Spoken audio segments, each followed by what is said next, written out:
This is the Entrepreneur Unleashed Show, episode 68 with Marissa Levin.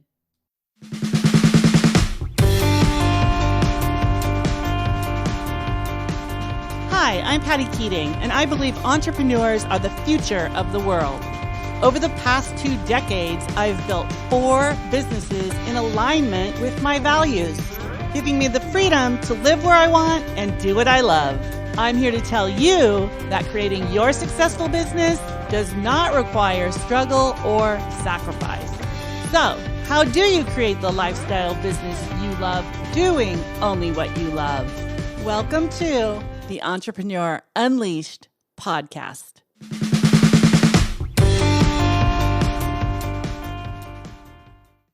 I am thrilled to bring you Marissa Levin today on the show. She's a 27-year entrepreneur. She's a speaker, a globally recognized growth strategist, and has a lifetime legacy and mission to educate, equip, and empower 100 million entrepreneurs and leaders with the skill set and the mindset they need to reach their greatest potential. Marissa, welcome. Thank you. It's so good to be here, Patty. It's so good to have you. I gave you a brief introduction. Is there anything you'd like to share with us? Anything you want us to know? Not off the top of my head. I'm sure we'll get into that as we can get into the questions. So let's just dive in. What inspired you to start your business? So my first business, which is 27 years old, which I transitioned out of about 8.5 years ago, I was inspired because my boss at the time basically capped my value and my worth at $35,000. So that was something that he presented to me when I went in for my annual performance review.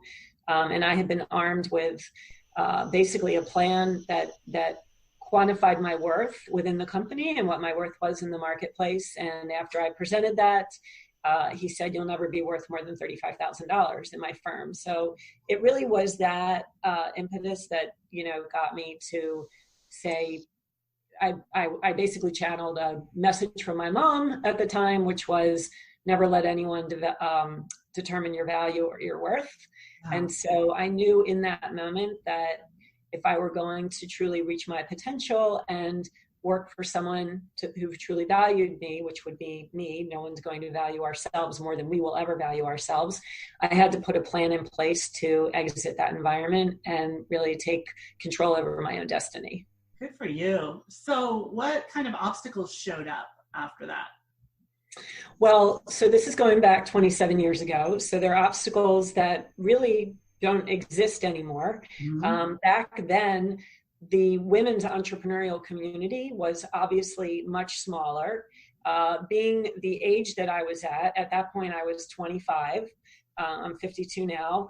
So my ability to be taken seriously in my, the different customer accounts and going after business, I really had a hard time establishing my credibility, not only because of my age, but because of my gender. And this is going back 27 years. So I definitely fought gender and age discrimination and, just resistance from companies that I wanted to do business with. I had difficulty getting access to capital, loans to grow my business.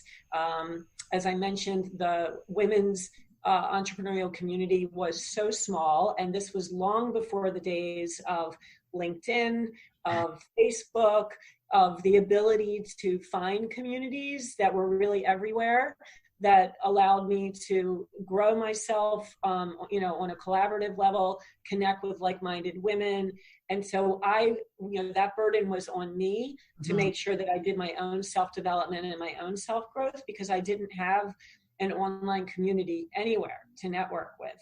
So there were a lot of obstacles back 27 years ago, and I decided to go out on my own. And then, of course, there was the experience. I was so green and I had no experience on how to build a business. And so I had to learn that. And I always say building your first business is like building a plane while you're flying it. You really are figuring it out as you go along, hoping you don't crash. Mm-hmm. And, I took that business to about 14 million in revenue before I transitioned out. And now I leverage all of my experience over the last 27 years to help others build their greatest businesses. That's awesome. So if you look at the challenges starting from, the networking or the lack of it, Mhm. and all the way through your business, was there a theme or something that you pulled from that helped you move through those challenges? You know, really when I started my business, there are a couple themes. So my parents were both very service oriented and mission oriented. My father's still with us. He's 91, but when he was working at NASA, uh, he was a cabinet level appointee, and he held a very high level position. He was chief of commercial programs and biomedical research out of Goddard Space Flight Center.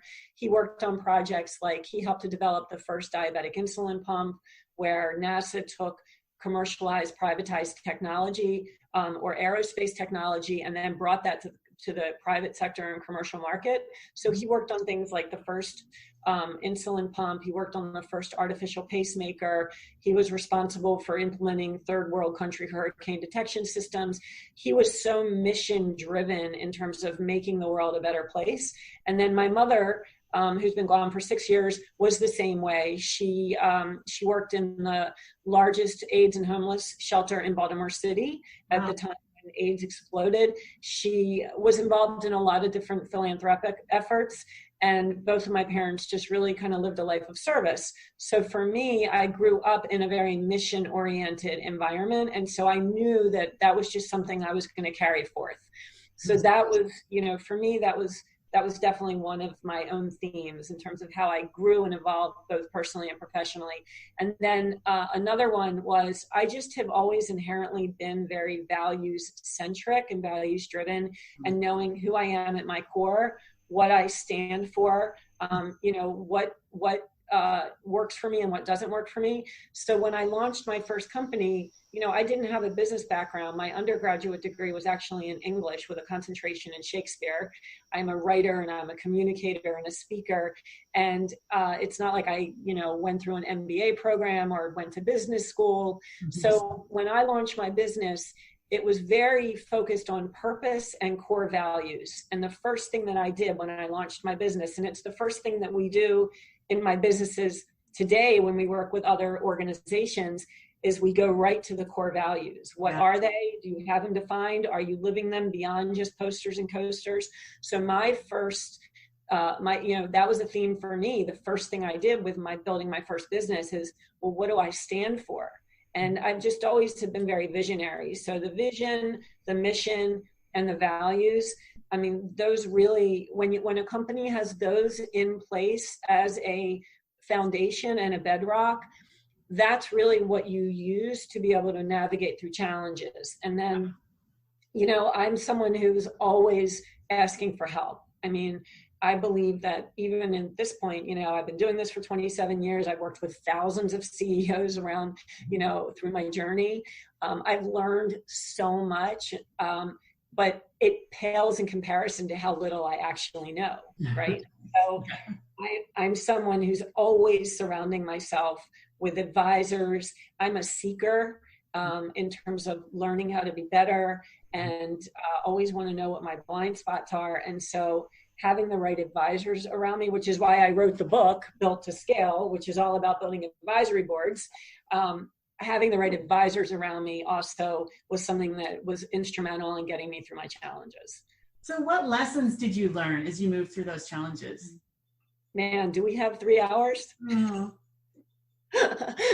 Seriously. Right. I definitely like to consider my failures lessons learned. It's a tax that every entrepreneur I know pays. They pay a lot of what one of my mentors calls the dumb tax. So all entrepreneurs pay that tax. There's no avoiding that tax.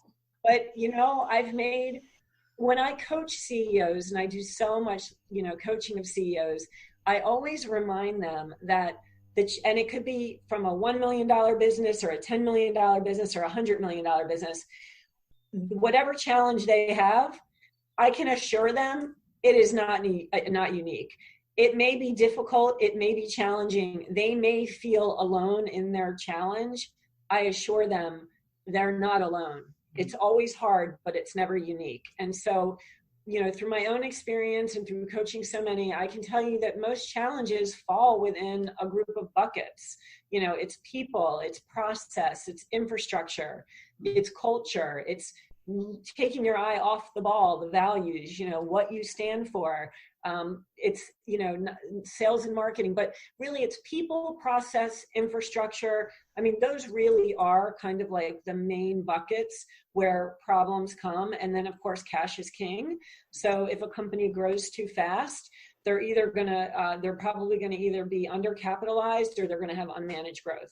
And so really I've had problems and I've overcome challenges in every single thing that I've said, every single thing. And one of the other things is what's known as the Peter Principle. Are you familiar with the Peter Principle? So that's where you promote people to their highest levels of incompetence. That's a very common problem that entrepreneurs face because they build their businesses. They start, with only one or a few people, and they bring people in. And absolutely, the people that you first bring into your business as you grow to the next levels, they're not going to be the same people. And you often promote people in order to reward them for loyalty, positions that they're really not qualified for. Yeah. Those are some of the challenges that I have faced in building my business. Okay. Yeah. And the lessons that you've learned, because when we face those challenges, we're like, we come out the other side and we know more than we ever did previously. You can't. We do. And then we swear that we're not going to make the mistakes again. And so, I'm really intentional in building my newest businesses, my most latest ventures, to be really intentional about the people, the process, the infrastructure, all of that. And I kind of have become a master too at partnerships. That's also something that I love. So let's talk about that. What are you passionate about right now? And what's your vision for the next 5 years? Wow, that's a really loaded question. So I'm always passionate about helping others move to their highest levels of growth. I am definitely the intersection and the integration of strategy and spirituality. It's how I've always functioned. I don't know how to be anything else. And so it's really helping people, especially now, move through their emotional blocks, their mental blocks, just their challenges. And usually that's where it all starts. It's our own self-limiting beliefs, right? So I'm very passionate about making sure that people know how to stay in the light and know how to stay in the positivity, and yet be very strategic and intentional about what they're doing. Nice. So that's what really makes me excited. As far as the next 5 years, I see myself touching millions of people. I see myself truly impacting and elevating millions of people through my work, through my speaking. I've got lots of books that I'll be writing. They're all in additional books. I want to light up the world, right? Like that's really I want to light up the world. So that's really what my vision is to help us, as many people as possible step into their own power, their own light, their own potential, doing that through all the different communications mediums that I, specialize in. And then, through my work and really being that integration of strategy and spirituality for as many as I can. Awesome. Let's talk about growth. Well, we have been, but let's continue to. What's the best advice you ever received? Okay. So I would say that 2 things. The best advice I've ever received is definitely, I don't even know if I received it or if I just knew it, but asking for help. Like, it's just critical. Like, we cannot do this alone. We cannot do this journey alone at all.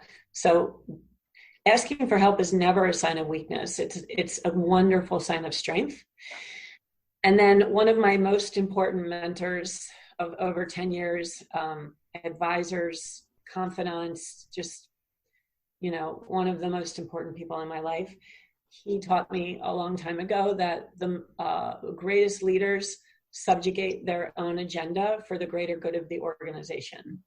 And so that's really all about leaving your ego at the door. And this is someone who has built, half a dozen of his own companies that have just been wildly successful as an investor in over 50 companies. I mean, he's an extraordinary human being. So I would say that the greatest leaders subjugate their own agenda for the greater good of the organization. And that's really hard to do. And that's one of the reasons why I left my first company. I transitioned out is because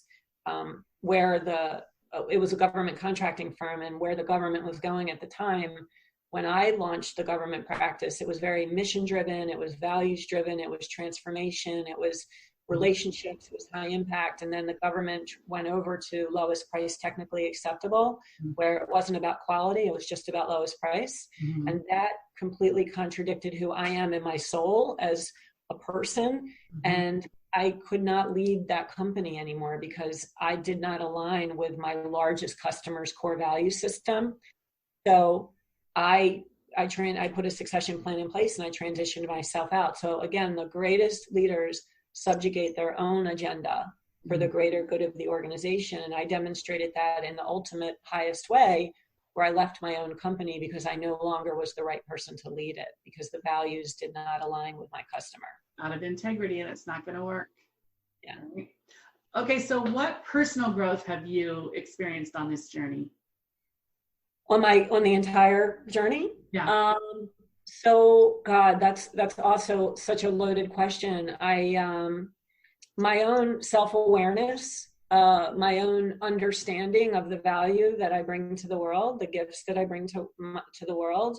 Mm-hmm. That's probably the most important thing, knowing that no one will ever treat us better than how we treat ourselves, mm-hmm. and that we alone are responsible for setting the standards for how others treat us. So it's known as an unconscious level of acceptance. And so I've been really intentional, and I've just, evolved as a woman. I'm 52, in terms of knowing what my worth is and not compromising that. Yeah, that's awesome. All right, tools and resources. What kind of gadgets or tools do you use to make your life easier? What type of tools do I use? I use a lot of different productivity apps because I'm a writer. I was taught by another one of my wonderful mentors, who you might know, Sam Horn. Mm-hmm. She's an international author and speaker, and she's one of my most important inspirers and mentors as a woman, as an author, as a mother, just, as a leader. And she taught me long, long ago that to ink it when you think it. So when you have an idea, don't let it slip. And that includes when you wake up in the middle of the night and you've got an idea, make sure you have something next to your bed so that you can write it down. So I'm constantly inking it when I think it on my phone, like all the time. I'm inking it when I think it. So that's definitely something. I've been doing meditation for, oh my God, over 20 years. Mm-hmm. I was raised with it in my home with my mom, and my own practice. I've gone very, very deep, and that is something that has been just a lifeline for me. And I work out. I've been training since I was 15, so for 37 years I've been committed to fitness. I have a very strong commitment to overall health. Mm-hmm. And so that's something that is one of my tools. It's just making sure that I really nurture my mind, my body, and my spirit. Awesome.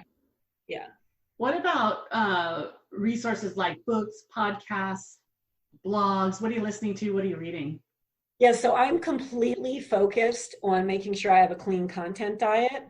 I don't watch the news. I don't read CNN. I know what I need to be healthy. That's the most important thing. And I know my part in keeping other people and myself healthy. And that's what I need to know. But I don't allow myself to get dragged down a rabbit hole of negativity. Mm-hmm. So I listen to a lot of podcasts. I love the Highest Self podcast with Sahara Rose.